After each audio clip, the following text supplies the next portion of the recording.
everybody. So last time we worked on our dots, we worked on decorating these large circles with some different types of lines, and we added in some pops of color with crayon. Today we're going to be doing some watercolor on our dots. But the first thing we have to do is we need to cut out our dot. So I'm going to use my scissors, follow along my pencil line all the way around the edges to cut out my dot.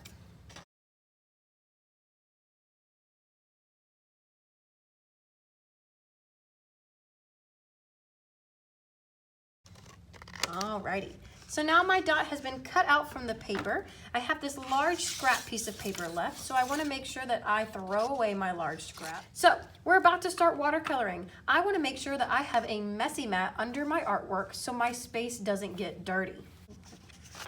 So here's my messy mat. It's got lots of scribbles on it, lots of extra paint. I'm going to lay my dot on top of it. And if you are a distance learner at home, just use any old sheet of paper or something you might have laying around that you don't mind if it gets dirty. You want to keep the surface you're working on clean. So next we're going to begin our watercolor. I have my watercolor palette, I have my paintbrush, I have a water cup with clean water, and then I'm also using a table towel. That's what we call them in class. If you don't have one of these at home with you, just use a napkin, like a paper towel or something. It's just going to help clean off your brush between colors. So I'm going to lay it off to the side over here. I'm going to choose any color I want to begin painting in my dot. We want to keep our dots pretty colorful though, so you might want to stay away from our browns and our blacks. I'm going to show you real quick how to use your watercolor in case you forgot from last year when you were in kindergarten. Alrighty guys, let's talk about some of our watercolor rules. Anytime we're using watercolor, we want to do our best to keep all the colors clean as possible. We don't want to have all those colors mixing together because it's going to make those colors icky and no one's going to want to use them. So here's what we got to do. When you first go to start your watercolor painting, you want to dip your brush in some water to get it wet. And then when you go to place it on top of your paint that you're choosing, the color you want, it's going to activate that color. What that means is it's going to make that spot go from being dry to being wet. So I'm going to start with my purple here, and I'm lightly dancing my brush onto the color, like a light little ballerina. If I am not paying attention and I start doing this, what's happening? I'm making a mess on my palette. You want to make sure you're staying inside that color spot and you're not pressing down really hard. Remember, we want to make sure our paintbrushes have good hair days. Good hair days mean it's nice and slick. He's got a good spike. If we're giving him a bad hair day where we're pressing down really hard on our paintbrush and it's causing the bristles to start to look like this, all of his little hairs are going crazy, he's going to start to have a bad hair day. So we want to make sure we're not pressing down too hard on our brush. And if you make a mess in your palette, use your table towel to just go back and wipe up as much as you can to clean up the mess you've made. So that way it's ready for the next person. So what I'm going to do first, I'm going to use my brush.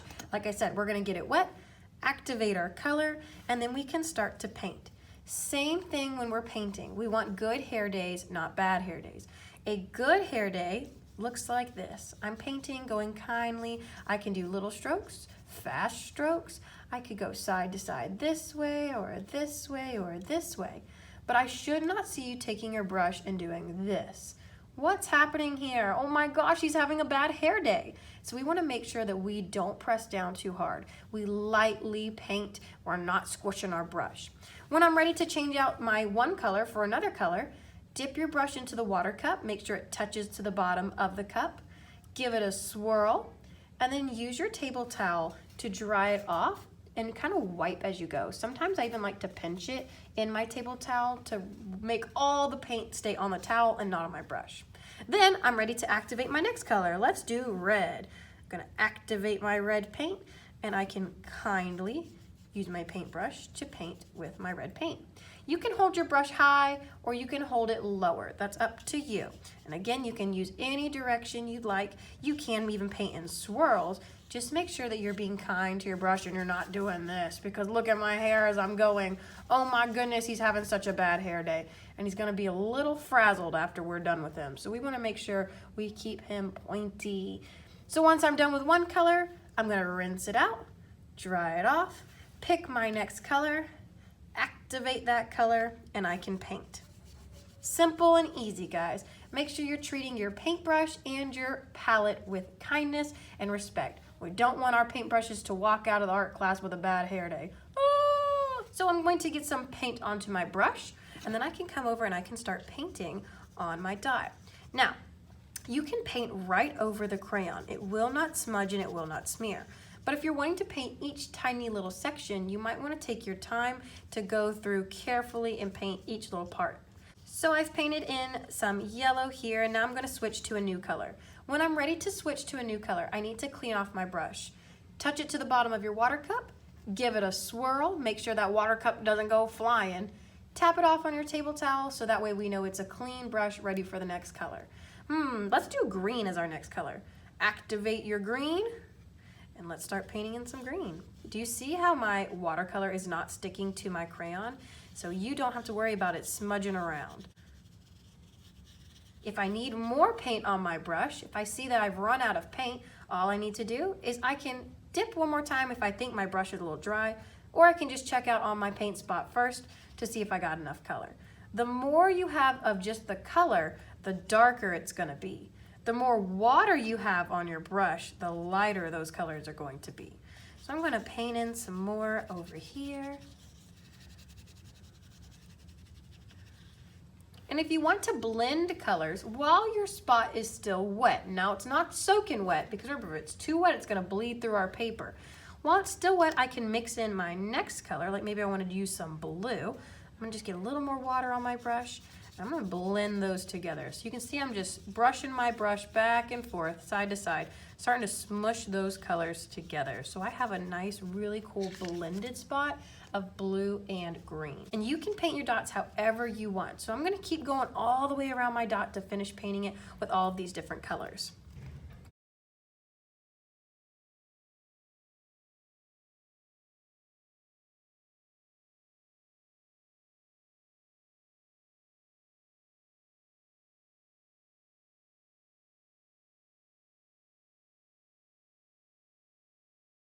One thing I like to do is I also like to use pops of colors to trace around my black lines.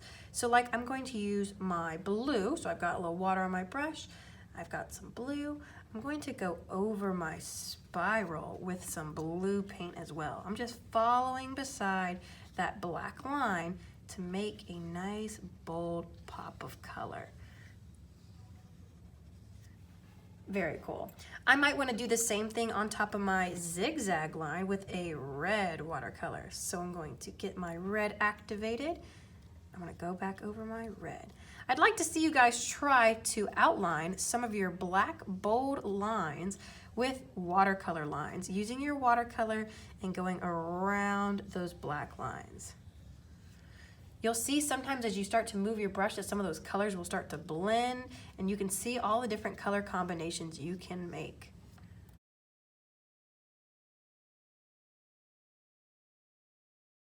Alrighty guys, and once I have filled in all my space, I've done some outlining, I've gotten all those pieces filled in, I have completed my watercolor dot.